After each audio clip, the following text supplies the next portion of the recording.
You know, we're all watching the Affordable Care Act underperform, and we're all concerned that what it sought to achieve, one would say it at least partially achieved. There are millions of people on the plan, but let me go through a couple of comparisons. Then they're a little outside your briefing, but I think they're well within your competence. You're personally under FEHBP, right? That's correct. And you're familiar with the programs that are offered, the 250 plus different options. Nationwide, there are many, yes. So if we were to contrast the 11 million plus people that are in FEHBP, that are federal employees, retirees, and their families, contrast the options between what you expect to have in 2017 in the Affordable Care Act as it is, and what the half the number of people, but the federal workers and their families have. Thank you.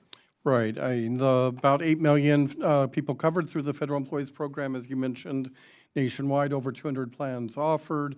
That includes some national plan offerings, mostly PPOs, as well as local HMOs that are available in specific markets. Right, to include Kaiser, Blue Cross, all the major names. That's correct. And so throughout those markets, federal employees, retirees, and dependents can choose either from those national plans, the largest by far of which is the Blue Cross standard and basic options, which covers about 2/3 of enrollees. And under the plan, if you go onto a COBRA, because you leave the federal workforce, you pay to whichever health care program you were in as you continue, right?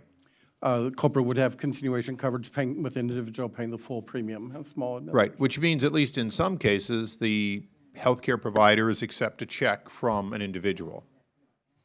In the COBRA cases, yeah, I don't know the actual transfer of the money, but it would be coming from the individual. But in all cases, essentially, these are private companies who have made a decision to provide a program to whatever amount of people, if you will, any and all from the federal workforce, current or in the case of COBRA, that choose their plan, correct? They are private plans, yes. And just going through a couple of points, they're not gender discriminate, right? It's available to all federal. But they charge the same rate regardless of age. Same premium nationwide. Right, so you take advantage of the pool that you're not worrying about whether you're young or old, man or woman, the rate's the same. It is one premium Right. for all. And your 26-year-old child can stay on it? Up to age 26. Or 27th birthday, whatever. To 26th birthday, right? 26th birthday. And there's no problem switching as a federal worker from program to program on an annual basis based on any pre-existing conditions or any other discrimination. Yeah, during the open enrollment period or for special reasons, they can change plans. Okay, so it's fair to say that FEHBP with 200 and some, my number is 250, but a great many plans, more than the Affordable Care Act in most areas, in fact, offers all the same protections to the consumer that the ACA handles, right? My understanding is that the plans meet the requirements of the Affordable. Okay, and they come in all levels, from relatively stripped down to essentially the equivalent of very large plans like the postal plan was a pretty good one and so on, right? They're all comprehensive medical, some are high deductible offerings, and some are HMOs, yes. So I've gone taking you through this and taxed your expertise for a reason. Is there any reason that if the Affordable Care Act were to go away and a transition to enjoying the same programs offered to the federal workforce, to virtually everyone who now or has retired from the federal workforce, is there any reason that that wouldn't be viable, considering these are insurance companies that want access to those 8 million plus people they now insure? They bid for it every year. And if the number were increased, both for individuals and small or even not small businesses, is there any reason to believe that the program inherently wouldn't be able to serve the same purpose, especially considering at least a subset of FEHBP are in fact the same companies?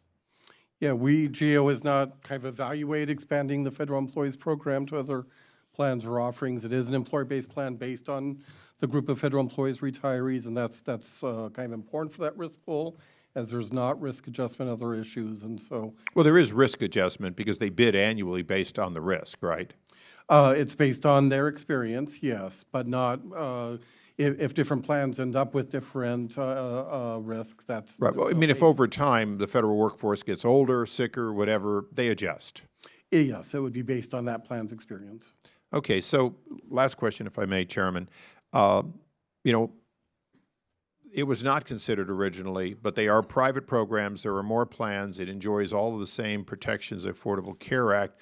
So when people, and I'm not trying to be partisan, I'm trying to be very open here against what do we do in the eventuality, there is no inherent reason that you couldn't have the federal government insure through these national contracts with local and not local companies. There's no inherent reason that that couldn't be offered as a viable alternative, recognizing that there is a risk pool change, but these companies start off with an incredibly desirable 8+ million people that they're not going to want to walk away from if others are allowed to join. Is that a fair question? And again, we're taxing your expertise for an opinion.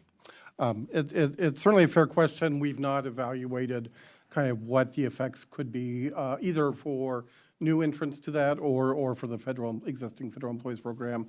Certainly a lot of considerations as to the risk pools, as to individuals involved. Some plans have left FEHBP over time as well. And so there would again be business decisions by the insurers whether or not to participate in that. Okay. Thank you, Mr. Chairman. Thank you for your I think indulgence. the gentleman